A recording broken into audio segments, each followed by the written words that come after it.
I'm sure you've heard about tariffs. To make it make sense, we have Dr. Frey from Public Administration. What is a tariff? Tariffs are pretty simple. So you can think about a tariff as a tax on goods that are being imported from other countries. So who pays tariffs? When the US levies a tax, it is the US and the US consumers who are paying the tax. For example, a 10% corn tariff. When the US brings in an import of corn, we have to pay the government 10% above the value that we're importing. Do tariffs increase prices? They do. Evidence has shown that when we put tariffs on goods, the goods will increase by the amount of the tax, by the amount of the tariff. Are there any downstream effects? There are actually. In the case of corn, for example, if we think about what corn is used for, it's used for things like corn syrup. It's used for feed for animals that produce pork, beef, chicken, and other products like milk. When we raise the price for corn because of tariffs,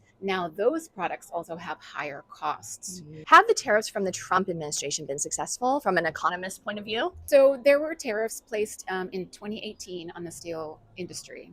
At the time, part of the motivation was to increase employment in that industry. It's been declining over time, not only in production, but also in employment. Part of the motivation for that administration to place tariffs was to help prop up that industry. That hasn't really come to fruition. We've had enough time since then to look at the effects.